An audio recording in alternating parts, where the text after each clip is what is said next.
माँ, अरे ये सब हटाओ, देखो मैं तुम्हारे लिए क्या लेकर आया।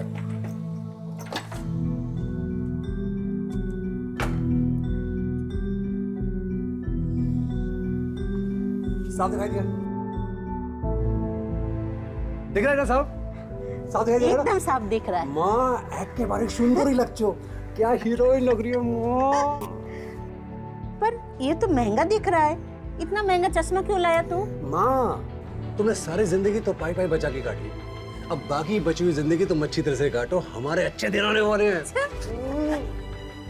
माँ, मेरी शहर में स्कूल में नौकरी लग गई है। नौकरी? हाँ माँ। मेरा बच्चा।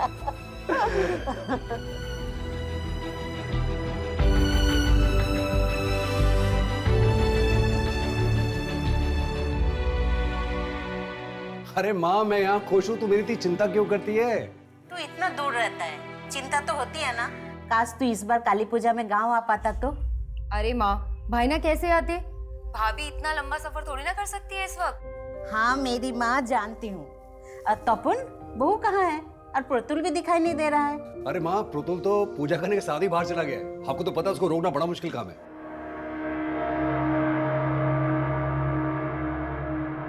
लो, बन गई तुम्हारी मूछे, जाओ। मुझे नहीं बना दानव वानव। बेटा, दानव तो लड़कों को ही बनना पड़ता है, और आप तो महादानव शुंभ हो। आपको डरना नहीं है, डराना है, गुस्से से ललकारना है। ओ कालिका, तुम में अगर शक्ति है तो मुझसे युद्ध करो, ऐसे। और आपको काली बन के प्रतुल यानी महादानव से युद्ध करके उसे मार गिराना है। नहीं नहीं मैडम, मैं नहीं मारूंगा, और इस इकरा से तो बिल्कुल नहीं। मैं काली हूँ और तू दानव, मरना तो पड़ेगा। नहीं, मैं मारूंगा तुझे। नहीं, मैं मारूंगा। मैं मारूंगा तुझे।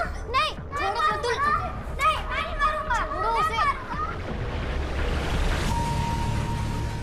मम्मी, पहले ये दानव की मूछें निकाल दो, वरना वो आके मुझे मार देगी।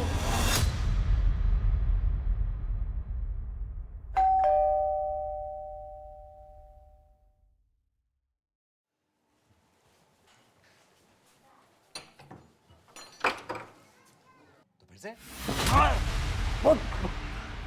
पागल है? पागल हो तुम?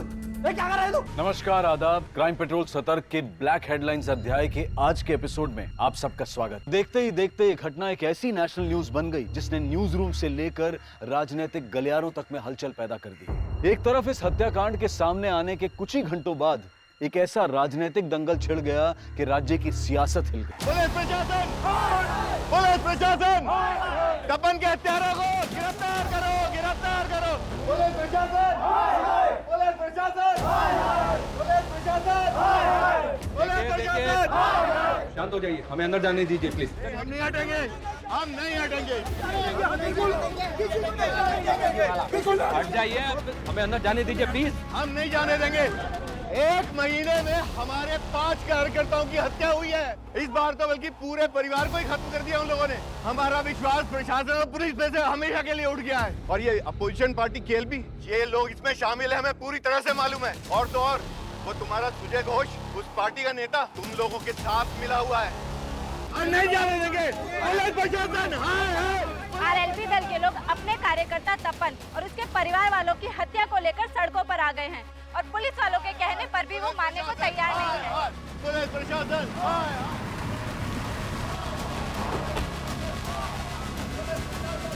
जैन सर, इनको कंट्रोल करना बहुत मुश्किल हो रहा है सर। क्राइम सीन पे भी नहीं जाने दे रहे। इन लोगों के तपन की फैमिली वाला भी नहीं सर, उसकी माँ और बहन गांव में रहते हैं, अभी तक पहुंचे नहीं है।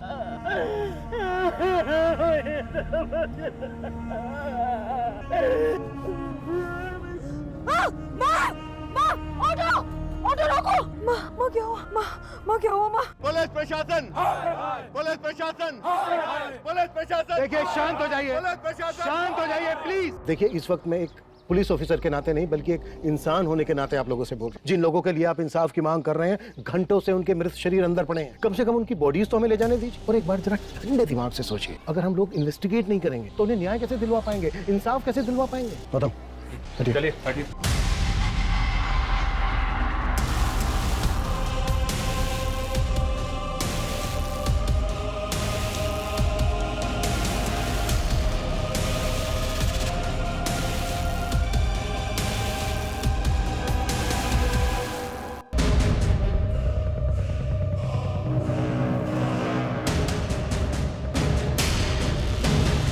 तपन के घर से जो सामान मिला था उसमें एक डायरी भी थी, इस पे तपन की बीवी का नाम लिखा हुआ है। तो डायरी को देखकर ऐसा लग रहा है जैसे वो इसे रोज लिखती होगी।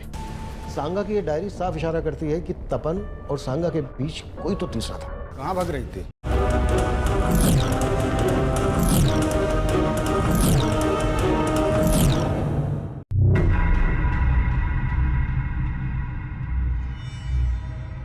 Wow, it's killing. ये होती है असली बिरयानी की खुशबू। अरे आप बिरयानी टेस्ट कीजिए, वो और भी ज्यादा किलिंग। वाओ, इसका टेस्ट तो इतना अच्छा है ना, शब्द ही नहीं मिल रहे हैं मुझे तारीफ में। अरे क्या हुआ, आप ठीक है? कुछ नहीं, आपकी बिरयानी मेरे बच्चे को भी बहुत पसंद आई, किक मार रहा है अंदर।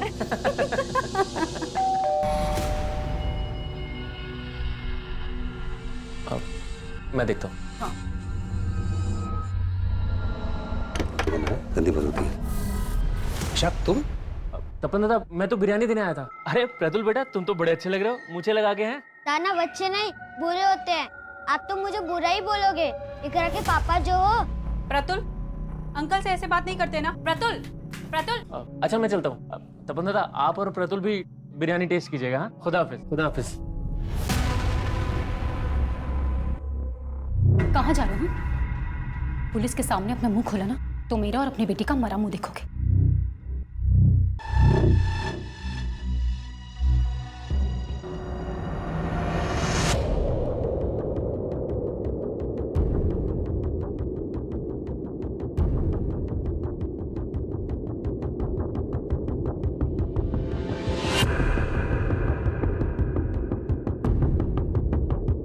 सर, घर में फोर्स एंट्री के साइन नहीं मिले सर। 3 मर्डर्स हैं, किलर शायद 1 से ज्यादा होंगे और मेन दरवाजे से ही घर के अंदर आए होंगे।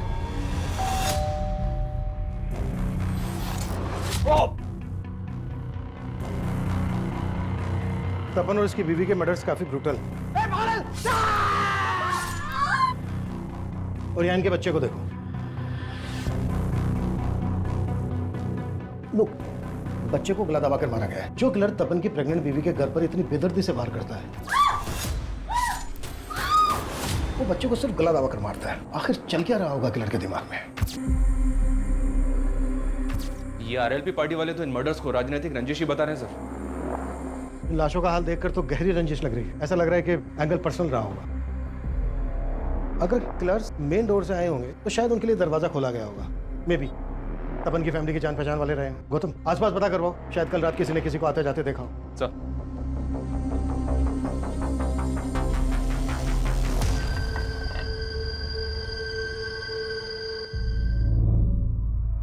साहब मेरे दीदी जी जानी है साहब, अंदर तो लेने दीजिए। रुको, बाहर रुको। अरे साहब मेरे दीदी जी जानी है। क्या शोर मचा रहे हो? क्या प्रॉब्लम है? हाँ साहब मेरे दीदी जी जानी है साहब। राव, तुम तपन के साले? हाँ साहब, सुबह टीवी में सब देखा। काफी महीनों से मिला नहीं हूँ, कल बस दीदी से बात हुई थी। हाँ दीदी, काली पूजा की बहुत बहुत बधाई आपको। अरे पोल्टू, तुमको भी बधाई। तुम खुश तो हो? अरे मैं तो डबल खुश हूँ, दूसरी बार मामा बनने वाला हूँ ना। दीदी, जीजा जी कहाँ हैं? अरे वो घर पे नहीं है, तू उनके नंबर पे कॉल कर ले। फिर मैंने जीजा जी को फोन किया, लेकिन उन्होंने उठाया नहीं। कल कब की बात है? करीब शाम को 7 बजे होंगे। तपन की माँ और बहन कहाँ हैं? वो आ ही रहे थे साहब, लेकिन जीजा जी की माँ रास्ते में बेहोश हो गई।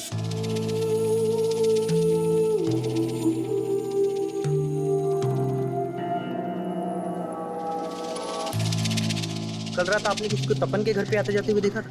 हमने नहीं देखा साहब।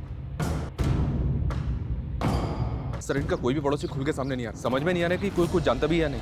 कि इस पॉलिटिकल हंगामे का असर शायद सब डरे हैं। शबर इनके द्वारा डराएगा। खत्म। मैं ऐसी खबरें एक्टिव करो जिनकी पहुंच जड़ों तक हो। मुझे तपन और उसकी फैमिली से रिलेटेड एक इन्फॉर्मेशन चाहिए। जी सर।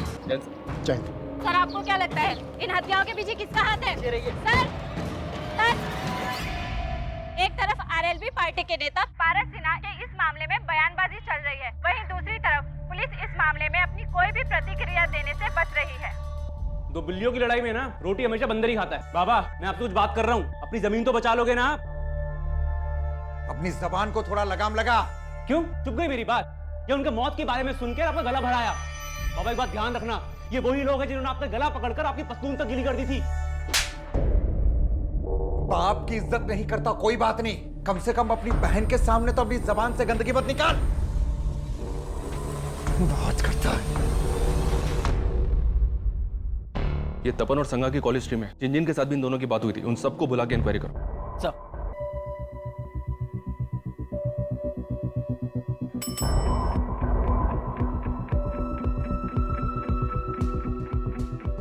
तपन को क्यों कॉल किया था? सर तपन दादा को मैं जानता हूँ और उस दिन मैंने सिर्फ काली पूजा की बधाई देने के लिए उनको फ़ोन किया था। उस दिन तपन जी और मैंने एक दूसरे को काली पूजा की बधाई दिए थे। हो सकता है काली पूजा का बहाना लेकर कोई सच छुपा रहा हो। हम किसी को हल्के में नहीं ले सकते। तपन और संगा के कॉलेज कोर्स में जितने लोग भी हैं उनको इन्वेस्टिगेट करो। तुमने बताया कि कत्ल वाले दिन तपन की माँ की भी तपन से बातें हुई। जी सर, लेकिन तपन की माँ और बहन से हमारी बातचीत नहीं हो पाई है। हालांकि तपन की माँ को हॉस्पिटल से छुट्टी मिल गई है, पर वो लोग अभी काफी सदमे में हैं सर। लेकिन हमारा उनसे बात करना भी बहुत जरूरी है। हो सकता है हमें उनसे कोई हिंट मिल जाए। तपन एक स्कूल में क्लर्क था, तो आरएलबी पार्टी से कैसे जुड़ा? डिटेल्स निकलवा रहा हूँ सर, अपने खबरी काम पे लगे हूँ। एक तरफ तपन के परिवार की हत्या को लेकर सियासी तूतू में बढ़ रही थी और वहीं दूसरी तरफ पुलिस को लग रहा था कि तपन उस राजनीतिक दल का कार्यकर्ता ही नहीं था जिस दल के कुछ लोग इस सारे मुद्दे को इतना तूल दे रहे थे। हत्यारे को फांसी दो, फांसी दो, हत्यारे को फांसी दो, फांसी दो। हमारी पूरी हमदर्दी है उस परिवार के साथ, लेकिन आरएलबी पार्टी की यह गलत रवैया इस राज्य का माहौल खराब कर रहा है। तो क्या राजनीतिक षड्यंत्र की आड़ लेकर इन हत्याओं के असल मकसद को दबाया जा रहा था? और अगर ऐसा था तो वो असल मकसद क्या था? केस इतना बड़ा हो गया था कि तपन के परिवार को जानने वाले अड़ोसी पड़ोसी भी खुलकर गवाही नहीं दे, लेकिन उन्हें भरोसे में लेने की कोशिश पुलिस लगातार कर रही, लेकिन कोई सामने नहीं आ रहा था और पुलिस जल्द ही तपन की माँ और बहन से भी मिली। सर उस दिन भाईना और भाभी से बात हुई थी। अरे माँ, मैं यहाँ खुश हूँ, तू मेरी इतनी चिंता क्यों करती है? तू इतना दूर रहता है, चिंता तो होती है ना। भाभी से बात कराइए ना। सागा, हाँ क्या हुआ? माँ का फोन है, बात करना चाहती है। अरे माँ कैसी हो आप? और उर्मी क्या चल रहा है? अरे भाभी ये तो हमें पूछना चाहिए आपसे कि आप कैसे हो, अच्छे हो ना? हाँ एकदम बढ़िया हूँ। लेकिन आप लोग ये बताओ, इस बार हम लोग गाँव नहीं आ पाए तो आप लोग भी नहीं आए? अरे अगले महीने तो आना ही है ना तेरी डिलीवरी पे, इसलिए सोचा सीधा तभी आए। मगर क्या मालूम था कि एक ही झटके में सब कुछ। देखिए, लोगों का कहना है कि तपन और उसकी फैमिली की हत्या के पीछे पॉलिटिकल मकसद है, लेकिन क्या आप लोगों को भी ऐसा ही लगता है? सर भाईना ने हमें कभी बताया ही नहीं कि वो आरएलबी पार्टी के लिए भी काम कर रहे थे। 5 साल पहले तो वो इसलिए शहर गए थे क्योंकि वहाँ पे उनकी एक स्कूल में नौकरी लगी थी। माँ, मेरी शहर में स्कूल में नौकरी लग गई है। नौकरी? हाँ माँ। मेरा बच्चा। और फिर तपन भाईना भाभी और प्रतुल के साथ शहर चले गए। अच्छा, शहर में या फिर यहाँ गांव में क्या तपन की किसी से कोई ऐसी दुश्मनी थी जो उसकी मौत की वजह बन सकती है?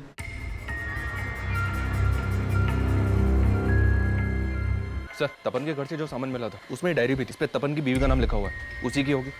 हाँ देखी थी ये डायरी मैंने। क्या लिखा है? सर डायरी को देखकर ऐसा लग रहा है जैसे वो इसे रोज लिखती होगी। इसमें काफी कुछ ऐसा है जो किसी अफेयर की तरफ इशारा करता है। अफेयर? जी सर। हमारे रिश्तों में वो गर्माहट नहीं रही। कभी तुम मुझे गलत समझते हो, कभी मैं तुम्हें। सागा, हाँ क्या हुआ? माँ का फोन है, बात करना चाहती है। अरे माँ कैसी हो आप?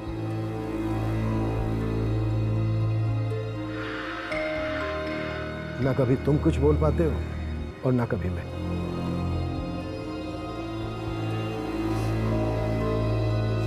हमारा सिर्फ एक ही दुश्मन है और वो है तपन का बाप। उसने मुझे सालों पहले ही छोड़ के दूसरी शादी कर ली। मैंने बच्चों को किसी तरह बड़ा किया, इसलिए तपन बचपन से ही अपने बाप से नाराज था। जब वो पढ़ लिख गया तो उसने अपने हक के लिए उन पे केस कर दिया और इससे उनकी दूसरी बीवी का बेटा और भी तिल मिला गया। मेरे बाप का जो भी है ना वो मेरा है। तेरा बेटा तेरे पति से नहीं मुझसे पंगे ले रहा है। समझा देना उसको कि केस वापस ले ले, वरना उसका वो हाल करूंगा कि कहीं मुंह दिखाने लायक नहीं रहेगा वो। ए? क्या लगा रखा है? इधर क्या बात कर रहा है? इधर बात करना है? तू इधर आया कैसे? तेरी हिम्मत कैसे हुई? धमकी दे रहा, धमकी दे रहा। लगा यार। तपन भैया, भैया।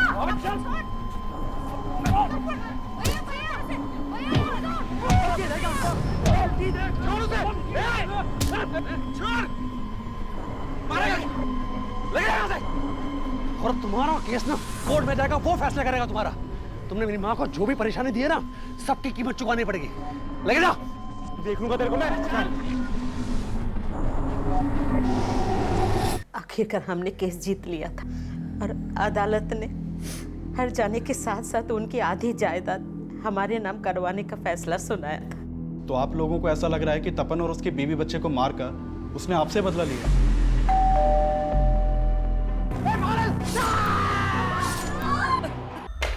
ये डायरी पढ़ने के बाद तो यही लगता है कि तपन और संगा की जिंदगी में सब कुछ ठीक नहीं हो, और अगर इसकी वजह अफेयर है तो किसका अफेयर? क्या उसके आने से हमारे फासले बढ़ गए या फासलों की वजह से कोई हमारे दरमियान आया? तपन और संगा की जिंदगी में अगर कोई तीसरा था तो वो किससे ताल्लुक रखता था, तपन से या संगा? ये क्लियर। उन दोनों के कॉल रिकॉर्ड से भी कोई हिंट नहीं मिला कि अगर उन दोनों में से किसी का अफेयर होगा तो किससे होगा। इनमें से जिसका भी अफेयर था उसका परिणाम इतना घातक कैसे हो गया कि पूरे परिवार को इतनी बेदर्दी से मार डाला गया? इस पोस्टमार्टम रिपोर्ट के मुताबिक तपन के शरीर पर 13 बार हुए, संगा के शरीर पर 16 बार थे और उनके बेटे को सिर्फ गला दबा के मारा। काफी अटपटा है ये। इस केस में जो भी एंगल सामने उभर कर आए हैं, हमें उन सब पर काम करना। क्या पता कब कौन सा एंगल वजह बनकर सामने आ जाए। जी सर। हाँ मानिक बोलो। सर एक नया एंगल सामने आया है और ये तपन के पिता से जुड़ा हुआ है। तपन के पिता? 2 1 जा 2। इकरा, मैं जानती हूँ तुम इस सबसे दुखी हो, हम सब भी दुखी हैं, इसलिए ना तुमसे पढ़ाई होगी ना मैं पढ़ा पाऊंगी। इसलिए आज मैं तुम लोगों को ऐसी कहानी सुनाती हूँ जो मेरे दादा ने मुझे सुनाई थी। ये कहानी ऐसे इंसान की है जिसपे इस कलयुग की बुराई का रंग चढ़ने लगा था। आज इंसानियत दिन पे दिन गिरती जा रही है और आने वाला कल इतना भयानक हो जाएगा कि ना दोस्त अपने होंगे ना रिश्ते नाते। बुराई अच्छाई पे इतनी हावी हो जाएगी कि उससे लड़ना मुश्किल हो जाएगा और इंसान एक ऐसा मिथ्य भेष धारण कर लेगा कि अन्याय से लड़ने की बजाय वो दूसरों के साथ खुद अन्याय करने लग जाएगा। और वो इंसान भी पूरी तरह से ऐसा बन चुका था। वो इतना बुरा बन गया था कि लोगों को उसकी परछाई से भी डर लगने लगा था। मैडम वो इंसान था कौन? ये जानना जरूरी नहीं है कि वो कौन था, जरूरी ये है कि हम ये कहानी सुन के एक सीख लें।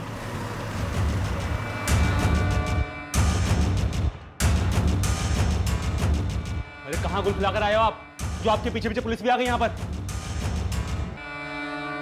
अरेंदु साहब सब तो बोल रहे हैं कि उनको केएलबी पार्टी वालों ने मारा और आप हम पर शक कर रहे हैं। आरएलबी पार्टी वाले सही बोल रहे थे, आप लोग केएलबी पार्टी वालों को बचाने के लिए हमें फंसाओगे। चुप, बिल्कुल चुप। बहुत ज्यादा बोलता है ना तू। अभी अगर सच नहीं बोला ना तूने तो यही धुलाई होगी तेरी। साहब जब कुछ किया ही नहीं तो आपकी धुलाई के डर के मैं कोई झूठ को थोड़ी स्वीकारूंगा। साहब माना कि पहले भूल हो गई, लेकिन कोर्ट के आदेश के अनुसार मैंने अपना आधा हिस्सा दे दिया था उन्हें, पर वो तपन पूरी जमीन हड़पना चाहता था। पूरी जमीन? हाँ साहब पूरी जमीन। जमीन बिकी नहीं थी, आधा हिस्सा उनका था। तपन ने लाखों की कीमत पर वो जमीन बटाई पर दे दी और सारा पैसा खुद हजम कर गया। 20 साल पहले छोड़ा था ना आपने, और 20 साल से आप अकेले अकेले खा रहे, तो अगले 20 साल हमारे, फिर बेच के कर लेंगे हिस्सा। ऐसा मत बोल। अरे बेटी भी आनी है मुझे। तो मुझे भी अपनी बहन भी आनी है। साहब उसने पाई पाई को तरसा दिया था, पर हम कोर्ट नहीं गए, ये सोच के कि मिलजुल के रास्ता निकाल लेंगे। और जब रास्ता नहीं निकला तो खत्म कर दिया उसे? नहीं साहब, वो तो शहर में थे और जब ये कांड हुआ तो मैं और मेरा बेटा तो गांव में थे। तो किसे भेजा था उसको मारने के लिए? साहब हमने किसी को मारने के लिए सुपारी नहीं दी साहब, पर मेरे बाप ने क्या किया मुझे नहीं मालूम। साहब मैं मानता हूँ कि लखन गर्म दिमाग का है, पर उसने क्या किया ये मुझे नहीं मालूम। ऐसा नहीं बोलेगा सर। अरे साहब, अरे नहीं। एक तरफ तपन और उसके परिवार की हत्या को पॉलिटिकल मर्डर बताया जा रहा था, अपोजिशन पार्टी केएलबी, ये लोग इसमें शामिल है, हमें पूरी तरह से मालूम है। वहीं पुलिस को तपन से जुड़े ऐसे कई पर्सनल एंगल मिल रहे थे जो इन हत्याओं की वजह बन सकते थे, और इन्वेस्टिगेशन का ये दोहरा मापदंड पुलिस की चुनौतियां और भी ज्यादा बढ़ा रहा था। तो दोनों बाप बेटे कुछ नहीं कर रहे हैं, इन्होंने खुद मारा है, सुपारी दी है, सब पता करता हूँ। मर्डर्स इतने ब्रूटल थे, किसी ना किसी पड़ोसी ने कुछ ना कुछ देखा सुना तो जरूर हो। क्या अभी भी कोई कुछ नहीं बोल रहा है? जी नहीं सर, लेकिन अभी माहौल को शांत हुआ है, फिर से ट्राई करते हैं। तपन का बाप बोल रहा था कि तपन सारी जमीन की बटाई के पैसे खुद रख लेता। तपन यहाँ एक स्कूल में क्लर्क था, पार्ट टाइम इन्वेस्टमेंट स्कीम बेचता था। इतने बरसे 5 साल के अंदर शहर में उसने अपना घर बनाया। गाँव की जमीन जायदाद वैसी की वैसी, कहीं उधारी का मामला तो नहीं? कम सर, तपन के स्कूल में पूछताछ की तो कुछ बातें पता चली है सर। उसके स्कूल में एक टीचर है मिताली, जो तपन के बेटे को ट्यूशन भी पढ़ाती थी। और सर इस मिताली का तपन के घर पर काफी आना जाना था। और सर लोगों से पता चला है कि इस मिताली और तपन में काफी अच्छी बात रहती कहाँ है मिताली? सर ये मकदीर नगर में कहीं किराए के मकान। जिस अफेयर के एंगल को हम ढूंढ रहे हैं, कहीं वो मिताली और तपन से तो नहीं जुड़ा है? इस एंगल को लेकर हमें तपन की माँ, बहन और संगा के भाई से बात करनी। गौतम तुम मिताली से मिल और तुम इन सबसे बात। ये कैसी बात कर रहे हैं साहब? तपन और संगा के बीच कोई तनाव नहीं था। हो सकता है कि ऐसा कुछ हो लेकिन आपको पता ना चला हो। अच्छा आपको कुछ अंदाजा है कि उनके बीच कुछ? नहीं सर, मुझे कभी ऐसा लगा ही नहीं कि उनके बीच में कोई तीसरा भी होगा। जीजा जी का कुछ ऐसा होता तो दीदी मुझसे छिपाती नहीं। ये भी तो हो सकता है कि तुम्हारी दीदी का कोई पास, क्या उनका किसी के साथ कुछ? नहीं सर, ऐसा कुछ नहीं था।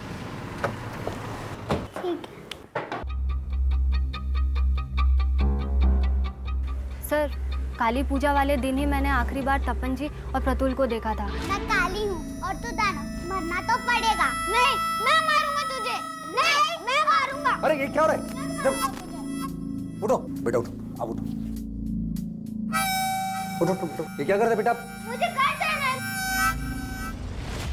फिर वो प्रतुल को ले गए और अगली सुबह उन सबके मर्डर का पता चला। देखिए, हमें पता चला है तपन और संगा का रिलेशन ठीक नहीं चल रहा था। आपका तो उनके घर भी आना जाना था, इसकी हिंट तो होगी आपको। नहीं सर, मुझे तो कभी ऐसा कुछ नहीं लगा। जब भी उनके घर जाना होता था दोनों खुश ही लगते थे। वो तूने जब से आपकी क्लास ज्वाइन की है ना, बहुत अच्छा करा। अच्छा तो करेगा ही, आपने टीचर जो ऐसी चूज की है। ठीक है, जरूरत पड़ी तो हम आपसे दोबारा बात करें। सर एक मिनट।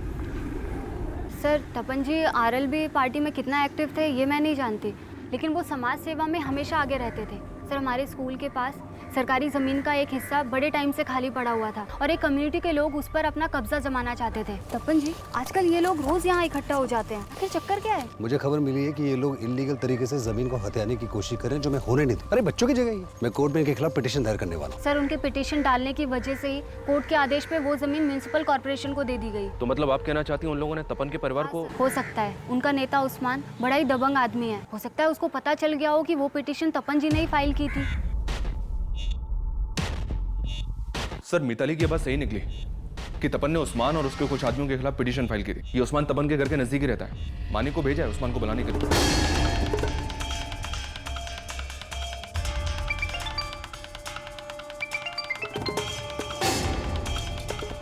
हाँ मानिक। सर उस्मान के घर पे एक हफ्ते से ताला लगा है और उसका नंबर भी बांधा रहा है। सर उस्मान को जानने वाले कुछ लोगों से मैंने बात की, वो भी नहीं जानते कि उस्मान है कहाँ पे। नजर रखो उन पर।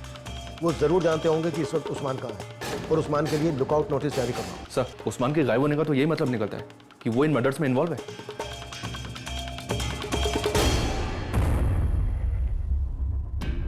इस केस में हम अफेयर वाले एंगल को भी रूल आउट नहीं कर सकते। माना हमने मिताली ने उस्मान के बारे में बताया जरूर, लेकिन ये भी तो हो सकता है कि वो अपना राज छुपा गया।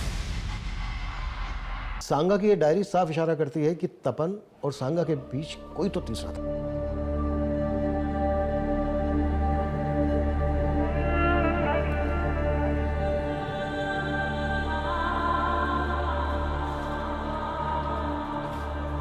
कहाँ भाग रही? जब तक लॉज का बिल नहीं भर देती ना तो यहाँ से नहीं भाग सकती है। मैंने कहा ना मेरे पास पैसे नहीं है। मेरी किस्मत मारी गई थी जो उसके कहने पर मैं यहाँ आके। उसने कहा था कि काली पूजा की रात वो यहाँ आ जाएगा, पर अभी तक नहीं आया। काली पूजा से 15 दिन हो गए हैं और 15 दिन के मुझे पैसे चाहिए, समझी? चल अंदर। नहीं। अरे चल। नहीं क्या नहीं, चल। बंद करो इसकी खिदमत, कोई जरूरत नहीं है फालतू बिल बढ़ाने की, समझे? और निगरानी रखना। सर मैंने तपन और उसकी बीवी के बैंक ट्रांजैक्शन चेक। 2 महीने पहले तक उनके अकाउंट में काफी पैसा था, लेकिन अब उनके अकाउंट में काफी कम पैसा है। और एक बात, संगा के अकाउंट से सुब्रतो बनर्जी के अकाउंट में लगातार हजारों रुपए ट्रांसफर हो रहे थे। ऐसा क्या है जो एक हाउसवाइफ इसके अकाउंट में इतना पैसा ट्रांसफर कर रही थी? है कौन? इसके बैंक अकाउंट के थ्रू मैंने इंक्वायरी की तो पता चला कि इसने हत्या से कुछ ही दिन पहले अपना अकाउंट क्लोज करवाया था। जो नंबर इसने अकाउंट से लिंक किया हुआ था वो भी बंद है, जो एड्रेस दिया हुआ था वहां से भी घर खाली कर चुका है। हो सकता है सर ये वही तीसरा हो जिसके साथ संगा का अफेयर था।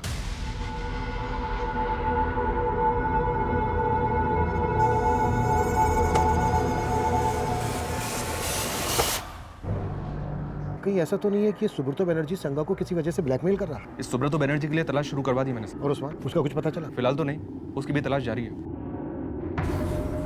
सुब्रतो और उस्मान ऐसे सस्पेक्ट बनकर सामने आए थे जो फरार थे, लेकिन उस रात तपन और उसके परिवार की हत्या करने वाला किलर कौन होगा, इसका एक राज अब तपन के पड़ोसियों से भी सामने आया। आखिरकार कुछ लोग बयान देने के लिए अब सामने आए थे।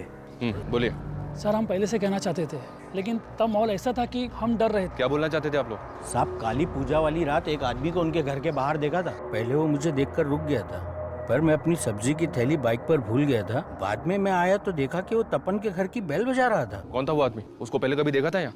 साहब उस वक्त रात में तो बहुत अंधेरा था, कुछ दिखाई तो नहीं दिया, लेकिन हाँ साहब उसने व्हाइट कुर्ता पहना हुआ था। हाँ सर, मैंने भी देर रात में एक आदमी को तपन के घर से निकलते हुए देखा था, लेकिन उसने व्हाइट कुर्ता नहीं पहना हुआ था। क्या इनमें से कोई था? इतना ध्यान नहीं है साहब, काफी अंधेरा था। ये तपन परिवार के बारे में और क्या जानते हैं आप लोग? उनका किसी के साथ कोई झगड़ा? सर झगड़ा तो किसी के साथ भी नहीं, लेकिन हाँ साहब शहर तो इशाक भाई जानते थे उनके बारे में। इशाक कौन? वो सामने वाला घर है साहब उनका, इशाक भाई। काफी आना जाना था उनके घर में, काफी क्लोज थे उनके परिवार में। मैं आपके पैर पड़ती हूँ, मुझे जाने नहीं दे सकते तो कम से कम मुझे मेरा फोन तो दे दीजिए। क्या करेगी फोन लेके? अरे जो तुझे यहाँ छोड़ गया उसका तो फोन बंद आ रहा है। मैं किसी और को फोन करके इंतजाम कर दूं। अभी तक इतने दिनों से बोल रही थी कि उसके अलावा तेरा कोई नहीं है, अब किससे करेगी फोन? चाप यहीं बैठ। हमने उस दिन भी आप लोगों से बात की थी, आपका इतना मेल जोल था उनसे, फिर भी आपने हमें कुछ नहीं बताया। अरे सर, कुछ पता होता तो बताते ना। हमने कहा ना, हमने उस रात कुछ नहीं देखा। लेकिन तपन और उसकी फैमिली के बारे में तो काफी कुछ पता होगा ना। हमें पता चला है कि तपन और संगा के बीच कुछ भी ठीक नहीं चल रहा था। इसकी वजह क्या होगी? पता नहीं सर, हमने तो ऐसा कुछ नोटिस नहीं किया और हमें तो यही लग रहा था कि वो दोनों खुश ही होंगे। सर सुब्रतो के बारे में पता किया। सुब्रतो एक हिस्ट्री शीटर है और 420 के केस दर्ज है उसके नाम पे। सर सुब्रतो लोगों का पैसा पोंजी स्कीम में लगवाता था और फिर गायब हो जाता था। अलग अलग शहरों में अलग अलग नाम से कई बैंकों में अकाउंट मिला है उसका और सब काफी समय से वांटेड है। तो क्या इसने संगा के साथ भी फ्रॉड किया होगा? इस वक्त कहाँ है? ये तो नहीं पता सर, लेकिन कलिंगा पुलिस उसे काफी समय से ढूंढ रही है और उन्हें उसकी एक लीड भी मिली है। उन्हें लगता है कि वो फूलबनी में छिपा हो सकता है। उनके टच में रहो, किसी भी हाल में हमें ये सुब्रतो चाहिए। Okay sir.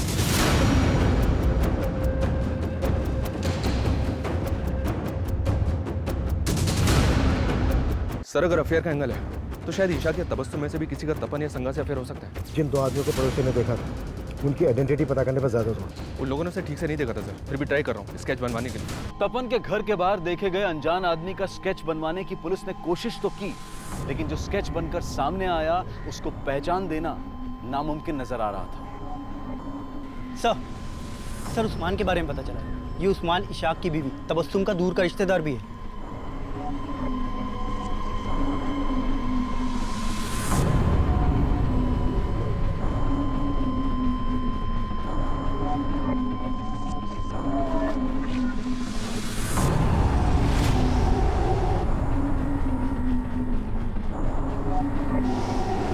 सर मेरा कोई अफेयर नहीं था तपन की वाइफ से सर। तो उसके अकाउंट से तुझे पैसा क्यों ट्रांसफर होता था? सर वो तपन उसके अकाउंट से भेजता था सर मैं ऐसे बकरे तलाशता रहता था जो मेरे जाल में फंस जाए। मैंने उसको एक फेक स्कीम सुनाई थी और मेरे जाल में फंस गया। देखो दादा, ये ऐसा इन्वेस्टमेंट प्लान है कि राउंड अप में इंटरेस्ट मिलता है इस पे। 2 साल का स्कीम है, आपके पास जब जब पैसे हो तब तब इन्वेस्ट करते रहना।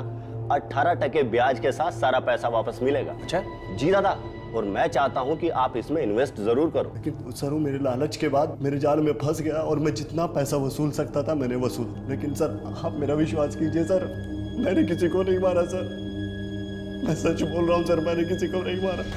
तपन, उसकी बीवी संगा, उनका बेटा प्रतुल, सबसे जुड़े ऐसे कई रहस्य थे जो इस केस को लगातार उलझा रहे थे। तपन के पिता अरेंदु, उनका बेटा लखन, उस्मान, सुब्रतो, इशाक और तबस्सुम, ये सभी सस्पेक्ट। लेकिन इनके अलावा भी कई नाम और चेहरे थे जिनसे पुलिस का अभी तक परिचय नहीं हुआ था। और इन सब के बीच पुलिस को एक बड़ी कामयाबी मिली, उन्हें मर्डर वेपन मिला।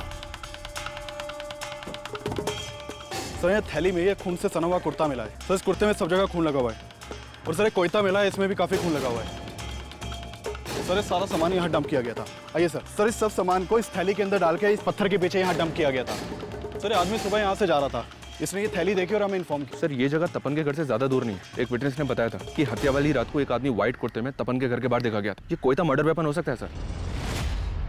उस रात एक आदमी व्हाइट कुर्ता पहनकर तपन के घर के अंदर गया, तो फिर से और जब घर से बाहर निकला उसने नीले रंग की कमीज पहनी हुई थी। हो सकता है ये कोई 2 नहीं बल्कि एक ही आदमी हो जो अपने साथ कपड़े लेकर गया और मर्डर करने के बाद उसने कपड़े चेंज कर लिए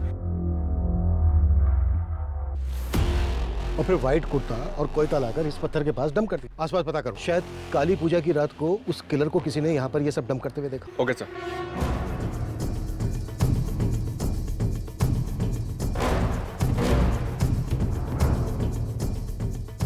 हाँ साहब, काली पूजा की रात मैंने एक आदमी को वहां देखा था।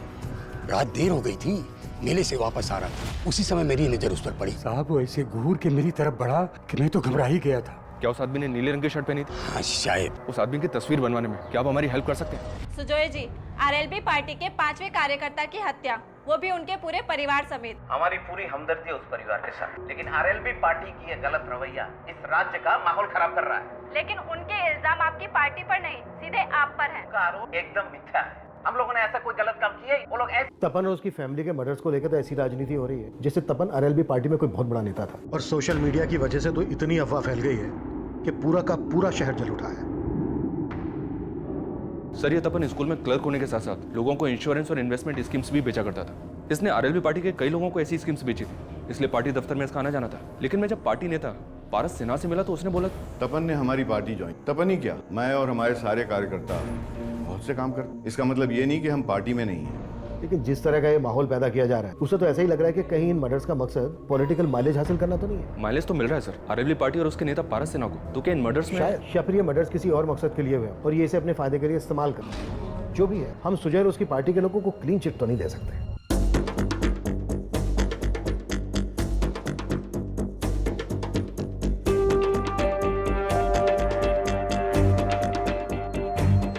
सर ये स्केच उन स्केचेस से अलग है जो तपन के पड़ोसी ने बनवाए थे।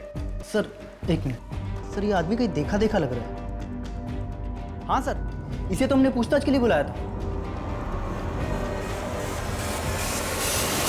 इसका नंबर तपन के कॉल रिकॉर्ड्स में था। रिकॉर्ड से क्या हो? सर ये देखिए सर, इसका नाम बादल है, इसका फोन नंबर और एड्रेस दोनों है हमारे पास। आप जिस नंबर को डायल कर रहे हैं वो इस समय स्विच ऑफ है। फोन बंद है सर। इस बादल का एड्रेस चेक करो, देखो सही है क्या। इसके एक एक डिटेल चेक और उस्मान का पता भी जल्द से जल्द लगाओ। सर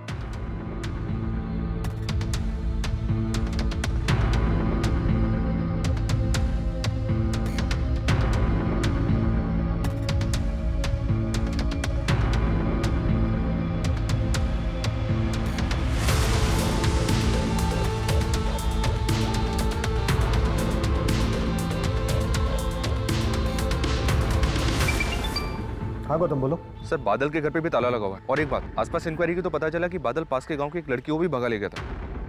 लड़की भगा ले गया था? पता करो इस लड़की का इसके इससे कोई कनेक्शन है क्या?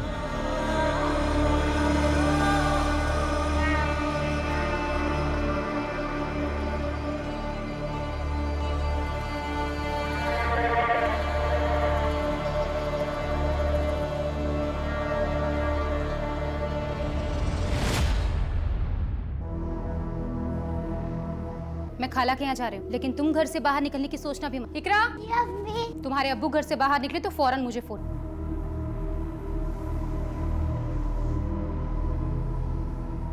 सर वो उस्मान खुद आया पुलिस स्टेशन। सर मैं भागा नहीं था, मैं तो अपनी बेगम के साथ यूपी गया हुआ था और जैसे मुझे पता चला कि आप लोग मुझे ढूंढ रहे हैं मैं वापस चला आया। भागा नहीं था तो फोन बंद क्यों था तेरा? सर वो तपन की वजह से वो जमीन नहीं हथिया पाया तो मरवा दिया उसको। तपन जी, आजकल ये लोग रोज यहाँ इकट्ठा हो जाते हैं, फिर चक्कर क्या है? मुझे खबर मिली है कि ये लोग इलीगल तरीके से जमीन को हथियाने की कोशिश कर रहे हैं, जो मैं होने नहीं दूं। अरे बच्चों की जगह ही मैं कोर्ट में इनके खिलाफ पिटीशन दायर करने वाला। मुझे तो मालूम भी नहीं था कि तपन ने पिटीशन फाइल की थी। चलिए बोल, तबस्सुम और इशाक का इस सबसे क्या लेना देना है? तबस्सुम इशाक भाई पर शक करती थी कि उसका तपन के बीबी से कोई चक्कर है।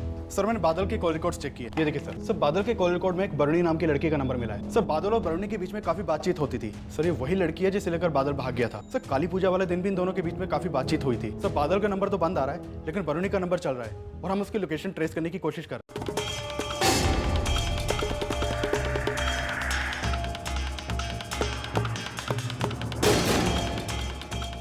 देखिए मुझे अभी से ले जाने दीजिए, मेरे पास अभी पैसे नहीं है। मैं आपको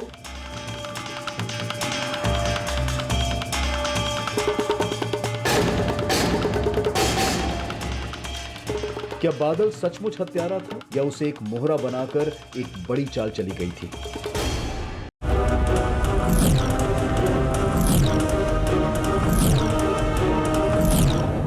साहब मैं मानता हूँ कि मेरी बीवी मुझ पे शक करती है, लेकिन साहब हमारा कोई अफेयर नहीं था। मैं उनको बोलता भाभी था लेकिन मानता बहन जैसी था साहब। लेकिन तबस्सुम तो तुझ पे शक करती थी, तो क्या उसने उस्मान को बोल के? नहीं साहब नहीं, तबस्सुम पे मुझे शक नहीं है, लेकिन हाँ उस्मान पे मुझे पूरा शक है साहब, क्योंकि वो जिस जमीन पर कब्जा करने वाला था ना उसके बारे में तपन दादा को मैंने बताया था, जिसके बाद तपन दादा ने पिटीशन फाइल की थी। तो ये बात बताने के लिए तो पहले क्यों नहीं आया? हाँ साहब मैं तो बताने के लिए आने वाला था लेकिन वो तबस्सुम ने रोक लिया साहब। अच्छा, पहले बोलता है कि तबस्सुम पे शक नहीं है, फिर बोलता है कि तबस्सुम उस्मान को फंसा रही है। कहीं ऐसा तो नहीं उनको फंसा के इस कांड को तू ही करके निकल गया? नहीं साहब ऐसा कुछ नहीं साहब, मैं कसम खाता हूँ ऐसा कुछ नहीं है साहब। साहब मैं बरुणी से बहुत प्यार करता हूँ, उससे शादी करने के लिए पैसे बचा रहा और कुछ पैसों से 2 इन्वेस्टमेंट प्लान लिए थे तपन से, जिसके लिए हर साल 24,000 देने पड़ते थे। पहले साल तो उन्होंने पैसे लेकर रसीद दे दी, लेकिन इस साल जब मैंने दूसरे 24,000 की किस्त दी तो उन्होंने रसीद नहीं दी, बोला बाद में दूंगा। तपन दादा आपने रसीद नहीं दिया था मेरा। अरे तुम मुझे क्या रास्ते में रसीद के लिए रोक रहे हो बार बार? तुम्हारे पैसे लेके मैं भाग रहा हूँ क्या? जब भी रसीद मांगता हमेशा टालते। कुछ दिनों के बाद मैं फिर से उनके घर पे गया। नमस्ते भाभी। तुम फिर आ गए? वो तपन जी से मिलना था मुझे। अरे कितनी बार तुमसे बोला यहाँ मत आया करो, बार बार मुंह उठा के चले आते हो। भाभी को परेशान कर रहा है, क्यों आया तू यहाँ पर? दादा आपने बोला था आज आप मुझे रसीद दे दोगे, दे दो ना मेरी अरे रसीद। तुझे मैंने कहा है ना कि रसीद बन जाएगी तो तुझे बुला के दे दूंगा ना।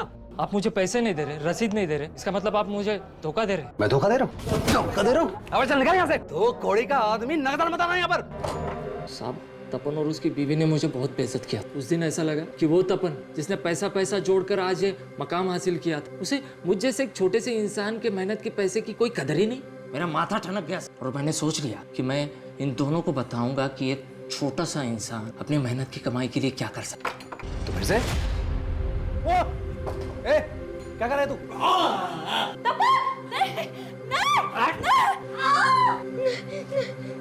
सिर्फ 24,000 रुपए के लिए तूने तपन और उसके पूरे परिवार को मार डाला। तपन तुझे रसीद नहीं दे रहा था ना, उसके 8 साल के बच्चे की क्या गलती थी? उस मासूम को क्यों मारा तूने? और उसके अजन्मे बच्चे को भी मार डाला जिसने भी जन्म नहीं लिया था, कोख में था, उसकी क्या गलती थी?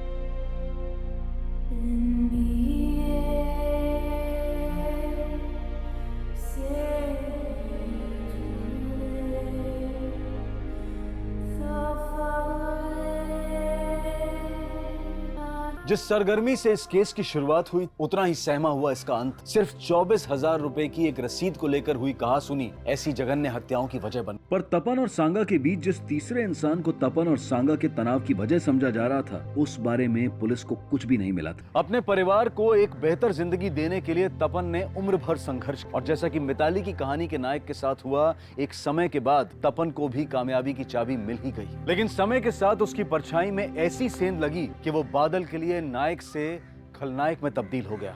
ये खुलासा जितना चौंकाने वाला था उतने ही चौंकाने वाले थे वो दावे जिनको लेकर बड़े बड़े भ्रम फैलाए गए और आरोप प्रत्यारोप का विभत्स खेल खेला गया। ये ऐसी ही भ्रांतियां हैं जो किसी बेकसूर को मॉब लिंचिंग का शिकार बना दे, कहीं पत्थरबाजी तो कहीं आगजनी। ये भ्रांतियां हमारे समाज को भटका रही हैं। इसलिए हमेशा ऐसी भीड़ का हिस्सा बनने से बचें जहां पर तर्क वितर्क का नहीं, सिर्फ कुतर्क का हल्ला मचता हो। अब मैं अनूप सोनी आपसे विदा लेता हूं। फिर मुलाकात होगी क्राइम पेट्रोल सतर्क के ब्लैक हेडलाइंस अध्याय में एक और नए केस के साथ। और याद रखें, क्राइम और आपके बीच में सिर्फ इतना फर्क है कि आप कितने सतर्क रहें, सुरक्षित रहें।